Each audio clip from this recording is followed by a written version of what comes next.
Praise the Lord. നമ്മൾ പരിശുദ്ധാത്മാവിനെ കുറിച്ച് ചിന്തിക്കുകയാണ്. സ്വർഗാരോഹണ തിരുനാളിൽ ആ സ്വർഗാരോഹണത്തിൽ പ്രവർത്തിച്ച ശക്തി തന്നെയാണ് പരിശുദ്ധാത്മശക്തി. ആ ശക്തി നമ്മൾ വിശ്വാസികളായ നമ്മിലേക്ക് നൽകിക്കൊണ്ട് ഈശോ പറഞ്ഞു, ഞാൻ സ്വർഗത്തിലേക്ക് കയറുമ്പോൾ എല്ലാവരെയും എൻ്റെ കൂടെ ഞാൻ കയറ്റും എന്നാണ് പറഞ്ഞു. എല്ലാവരെയും ഞാൻ ആകർഷിക്കും. അങ്ങനെ നമ്മളെല്ലാവരെയും ഈ ജീവിതത്തിലുള്ള അശുദ്ധമായ എല്ലാ പ്രവൃത്തികളിൽ നിന്നും വിടുവിച്ച് സ്വർഗീയമായ വിശുദ്ധിയിലേക്കും ശക്തിയിലേക്കും ഉയർത്തും. അതാണ് ക്രിസ്ത്യാനിയുടെ ശക്തി.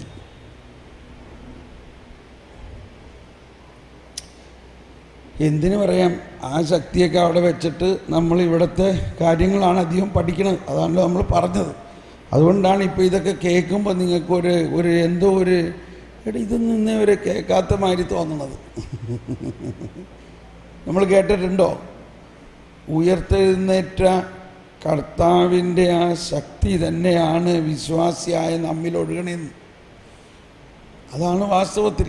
പക്ഷെ അതേ സമയത്ത് നമ്മളെപ്പോഴും ചിന്തിച്ചുകൊണ്ടിരിക്കുന്നത്, ഞാൻ ദുർബലനും പാപിയും, എന്നെക്കൊണ്ടൊരു കഴിവുമില്ല, ഇവിടെ ഒന്ന് രണ്ട് വാക്ക് പറയാൻ പോലും ഒരു കഴിവില്ലാത്ത, അങ്ങനെ ഒരു കഴിവില്ലാത്ത ആൾക്കാരുടെ മാതിരി ഇങ്ങനെ നമ്മൾ നടക്കണം. എന്നാൽ നമ്മൾ ആരാ? ദൈവം വസിക്കുന്ന ആലയങ്ങളാണ്. ദൈവത്തിൻ്റെ സകല ശക്തിയും നമ്മളിൽ തന്നു കഴിഞ്ഞിരിക്കുന്നു. പക്ഷേ അതിൻ്റെ സ്വിച്ച് നമ്മുടെ കയ്യിലാണ്. നമ്മളിപ്പോൾ വീട്ടിൽ വരുമ്പോൾ രാത്രിയാണ്, അന്ധകാരമാണ്, പക്ഷെ നമുക്ക് നല്ല ധൈര്യമാണ്. ആ വലതുവശത്തെ കതക് തുറന്നാൽ അവിടെ തന്നെ ഒരു സ്വിച്ചുണ്ട്. ആ സ്വിച്ച് അമർത്തിയാൽ വീട് മുഴുവനും പ്രകാശമാകുന്നത് നല്ല ഉറപ്പാണ്.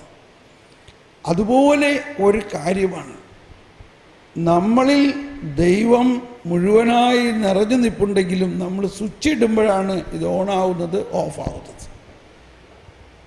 ഇപ്പം ഞാൻ നിങ്ങളുടെ വീട്ടിൽ വന്നു എന്ന് വിചാരിക്കാം, വരട്ടെ. വന്നാൽ എന്ത് തരും? എന്ത് തരും? ചോറ്, ചായ, ചിക്കൻ, ചായ, കാപ്പി.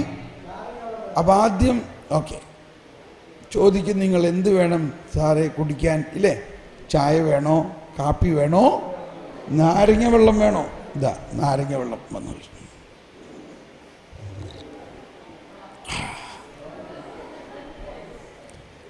ഞാൻ പറഞ്ഞു, എനിക്ക് ഒരു കപ്പ് ചായ മതി. അപ്പോൾ നിങ്ങൾ ചോദിച്ചു, പാലും പഞ്ചസാരയൊക്കെ ഇടട്ടോ? പഞ്ചസാരയും പാലും ഒക്കെ ഒഴിച്ചോ. അങ്ങനെ നിങ്ങൾ ശ്രദ്ധിക്കണം, കുസൃതി കൊടുക്കകളെ, നിങ്ങൾ ഞാൻ പറയണത് കേട്ടില്ലെങ്കിൽ, ഇത്രയും പ്രധാന കാര്യങ്ങളാണ് പറയണത്, ശ്രദ്ധിച്ച് കേൾക്കണേ, ശ്രദ്ധിക്കണം. നിങ്ങൾ ചായ ഉണ്ടായിക്കൊണ്ടു വന്നു, കുടിക്കുമ്പോൾ എന്താ ചായക്ക് ഒട്ടും മധുരമില്ല. ഞാൻ പറഞ്ഞു, അതെന്താ മധുരമില്ലാത്ത? എന്താ മധുരമില്ലാത്ത? ഞാൻ പറഞ്ഞു, പഞ്ചസാര ഇടാന്നല്ലോ പറഞ്ഞത്. പഞ്ചസാര ഇട്ടല്ലോ, പിന്നെന്താ മധുരമില്ലാത്ത?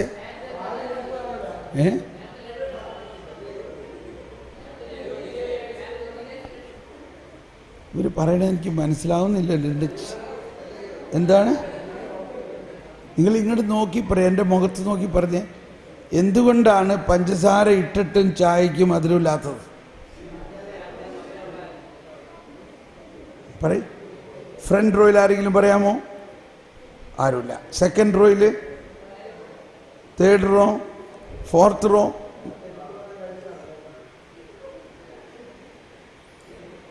ഇവിടെ നിങ്ങളെന്താ പറയണേ? എന്തുകൊണ്ടാണ് പഞ്ചസാര ഇട്ടിട്ടും ചായക്ക് മധുരമില്ലാത്തത്?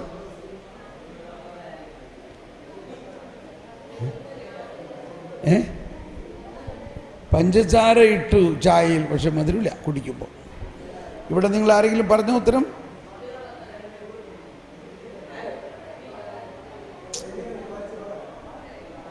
ഇവിടെ ആർക്കും ഉത്തരവില്ല. എന്താണ്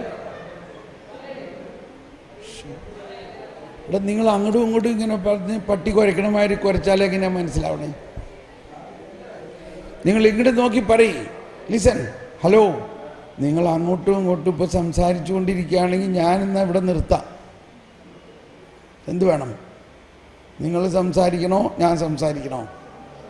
ഞാൻ സംസാരിക്കുകയാണെങ്കിൽ അത് കേൾക്കണ്ടേ നിങ്ങൾ? അതുകൊണ്ട് നിങ്ങൾ പരസ്പരം സംസാരം നിർത്തണം.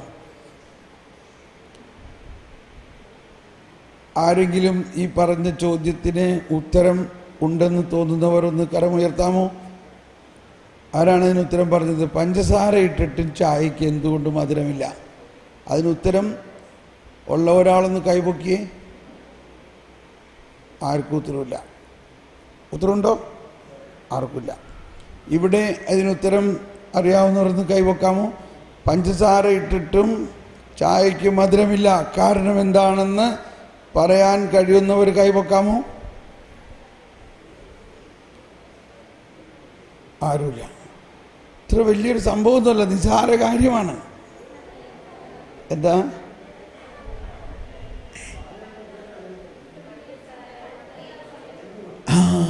വെരി ഗുഡ്, കൈയടിച്ചേ. കണ്ടോ, പഞ്ചസാര ഇളക്കിയില്ല, അത്ര നിങ്ങൾ പറഞ്ഞ് ഞാൻ കേൾക്കണില്ല. നിങ്ങളവിടെ കിടന്ന് ഒച്ച ഉണ്ടാക്കിയാൽ ഞാൻ കേൾക്കില്ല. അതാണ്. നിങ്ങൾ പറഞ്ഞോ? അവിടെ ആരെങ്കിലും ഇളക്കിയില്ല എന്നുള്ള ആരെങ്കിലും പറഞ്ഞോ?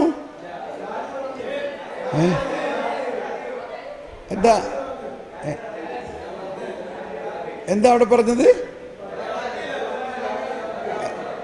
ഓക്കെ, ഇളക്കില്ല എന്ന് പറഞ്ഞെങ്കിൽ നിനക്ക് ഉത്തരത്തിന് ശരി ഉത്തരമാണ്. അപ്പോൾ പഞ്ചസാര ചായയുടെ കപ്പിൻ്റെ താഴെ ഇങ്ങനെ കിടക്കുകയാണ്. അത് ഇളക്കിയാലല്ലേ ചായയുമായിട്ട് ലയിച്ചു ചേരുകയുള്ളൂ, ഇല്ലേ? ഇതുപോലെ തന്നെയാണ്. ശ്രദ്ധിക്കണം, എല്ലാവരും ഇവിടെ ശ്രദ്ധിക്കും. മക്കളെ ശ്രദ്ധിച്ചോ?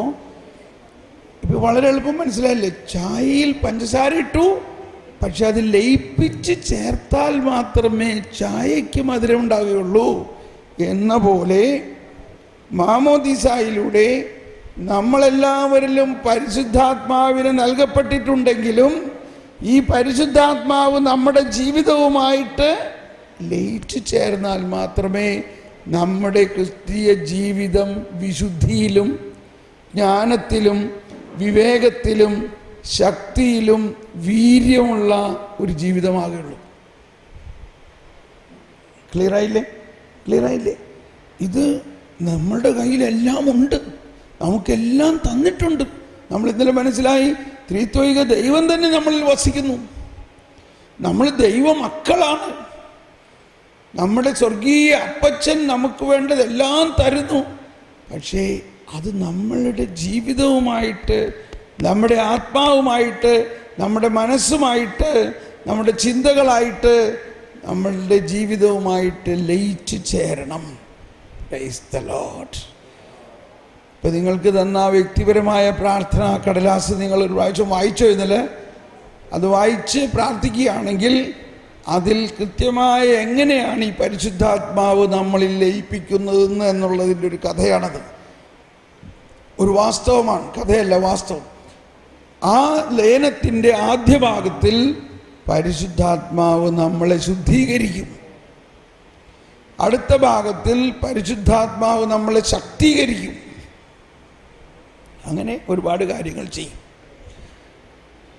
അപ്പോൾ നമ്മളെ സംബന്ധിച്ച് മാമോദീസായിലൂടെയും സ്ഥൈര്യലേപനത്തിലൂടെയും വിശുദ്ധ കുർബാനയിലൂടെയും എല്ലാ കൂദാശകളിലൂടെയും പരിശുദ്ധാത്മാവ് നമ്മളിലുണ്ട്. എന്നാൽ ആ പരിശുദ്ധാത്മാവിനെ നമ്മളിൽ ലയിപ്പിക്കുന്നത് എങ്ങനെയാണെന്ന് നമ്മൾ പഠിക്കണം. അതിൻ്റെ ഏറ്റവും പ്രധാനമായ കാര്യം വിശ്വാസമാണ്.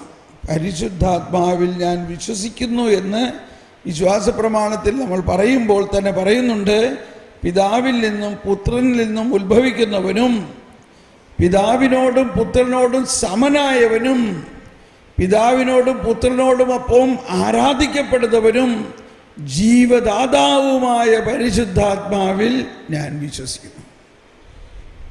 അപ്പോൾ പരിശുദ്ധാത്മാവ് ആരാകുന്നു?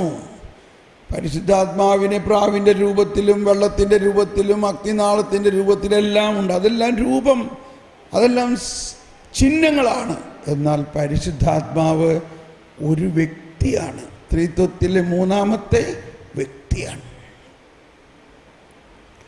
ആ ത്രിത്വത്തിലെ മൂന്നാമത്തെ വ്യക്തി എന്നുള്ള നിലയിൽ പരിശുദ്ധാത്മാവ് പിതാവിൽ നിന്നും പുത്രനിൽ നിന്നും ഉത്ഭവിക്കുന്നവനും പിതാവിനോടും പുത്രനോടുമൊപ്പം ആരാധിക്കപ്പെടുന്നവരുമാണ് പരിശുദ്ധാത്മാവ്.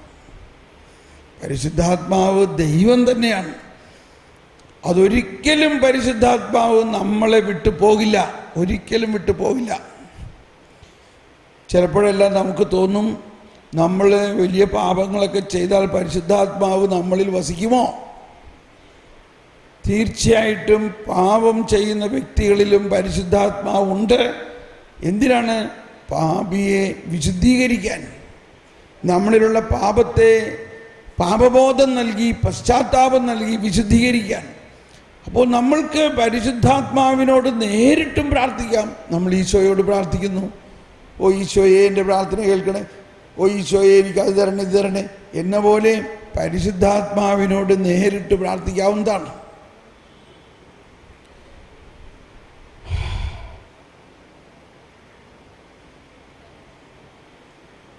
ജ്ഞാനത്തിൻ്റെ പുസ്തകത്തിൽ ഒരുപാട് സ്ഥലത്ത് ഈ പരിശുദ്ധാത്മാവിൻ്റെ പ്രവർത്തനങ്ങളാണ് പറയുന്നതെല്ലാം. അതോടൊപ്പം പറയുന്നുണ്ട് ദൈവത്തിൻ്റെ കരുണയാണ്, ദൈവം വലിയ കാരുണ്യമാണെന്ന് പരിശുദ്ധാത്മാവാണ് നമുക്ക് വെളിപ്പെടുത്തി തരുന്നത്. ജ്ഞാനത്തിൻ്റെ പുസ്തകം 12-ാം അധ്യായത്തിൽ 16 മുതലുള്ള വചനങ്ങളിൽ പറയുന്നത്, അങ്ങ് ദയയാണ്, അങ്ങ് നീതിയാണ്, അങ്ങ് ആരെയും ശിക്ഷിക്കുന്നില്ല. 12:16. ജ്ഞാനം 12:16. അങ്ങയുടെ ശക്തി നീതിയുടെ ഉറവിടമാണ്. എല്ലാറ്റിൻ്റെയും മേൽ അവിടത്തേക്കുള്ള പരമാധികാരം എല്ലാറ്റിനോടും ദയ കാണിക്കാൻ കാരണമാകും. അതായത് എല്ലാവരോടും ദൈവം ദയ കാണിക്കുന്നു. ഇതെല്ലാം ആ ദയയും ശക്തിയും പരിശുദ്ധാത്മാവിലൂടെയാണ് നമ്മിലേക്ക് ഒഴുകുന്നത്. വീണ്ടും ജ്ഞാനത്തിൻ്റെ പുസ്തകം 15-ാം അധ്യായത്തിൽ 1 മുതലുള്ള വചനങ്ങൾ ഒന്ന് കേൾക്കാം. ഞങ്ങളുടെ ദൈവമേ, അവിടുന്ന് ദയാലുവും വിശ്വസ്തനും ക്ഷമാശീലനുമാണ്.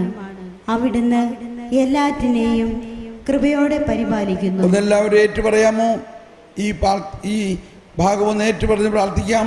ഞങ്ങളുടെ ദൈവമേ, അവിടുന്ന് ദയാലുവും വിശ്വസ്തനും ക്ഷമാശീലനുമാണ്. അവിടുന്ന് എല്ലാറ്റിനെയും കൃപയോടെ പരിപാലിക്കുന്നു. തുടർന്ന് ഞങ്ങൾ പാപികളാണെങ്കിലും അങ്ങയുടെ ജനമാണ്. ഞങ്ങൾ അവിടുത്തെ ശക്തി അറിയുന്നു. അങ്ങ് ഞങ്ങളെ സ്വന്തമായി കണക്കാക്കിയതിനാൽ അറിയുന്നതിനാൽ ഞങ്ങൾ പാപം ചെയ്യുകയില്ല. അങ്ങയെ അറിയുന്നതാണ് നീതിയുടെ പൂർണ്ണത. അങ്ങയുടെ ശക്തി അറിയുന്നതാണ് അമർത്യതയുടെ ആരംഭം.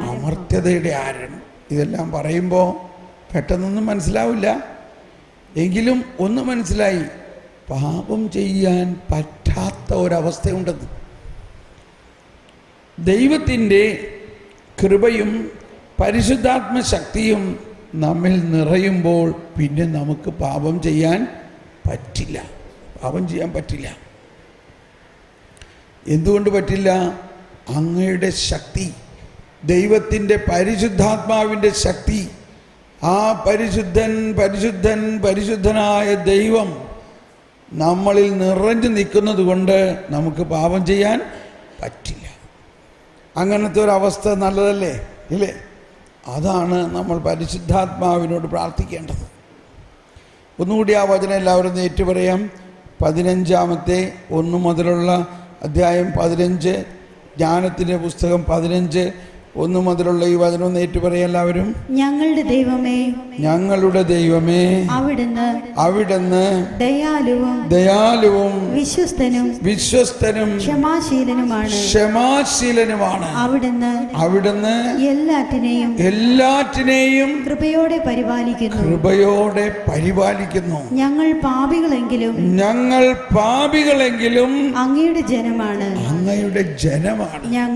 ഞങ്ങൾ അവിടുത്തെ ശക്തി അറിയുന്നു. അങ്ങ് ഞങ്ങളെ സ്വന്തമായി കണക്കാക്കിയെന്ന് അറിയുന്നതിനാൽ ഞങ്ങൾ പാപം ചെയ്യുകയില്ല.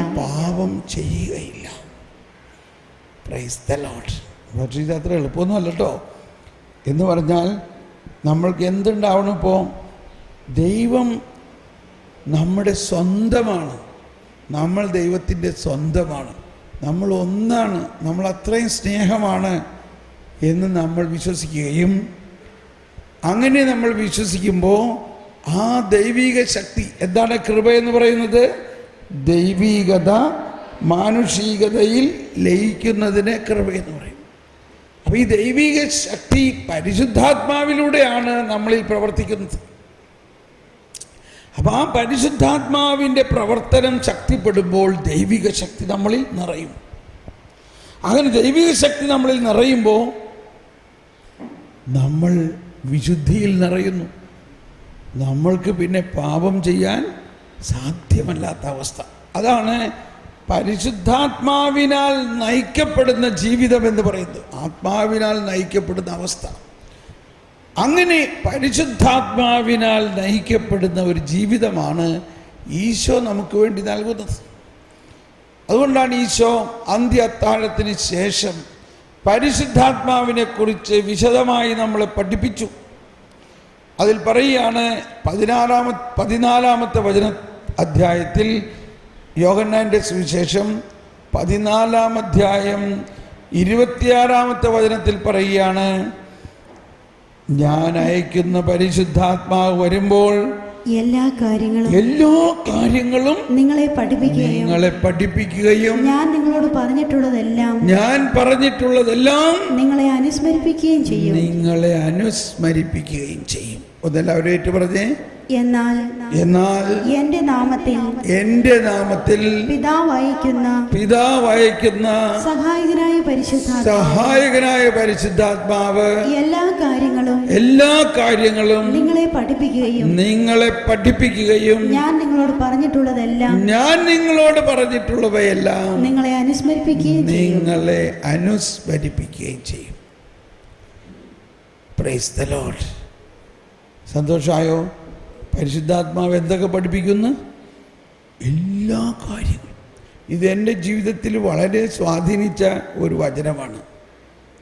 ഞാൻ വേറെ ആരുടെയും സഹായം തേടിയില്ല പഠിക്കാൻ. എനിക്ക് എന്തെങ്കിലും മനസ്സിലാവുന്നില്ലെങ്കിൽ ഞാൻ പറയും, പരിശുദ്ധാത്മാവേ, ഈശോ പറഞ്ഞിട്ടുണ്ടല്ലോ, നീ വരുമ്പോൾ എന്നെ എല്ലാം പഠിപ്പിക്കുമെന്ന്, എന്നെ പഠിപ്പിക്കണേ, എന്നെ മനസ്സിലാക്കി തരണമേ, എന്നെ ഓർമ്മിപ്പിച്ചു തരണേ. ഇങ്ങനെയല്ല. Price the Lord.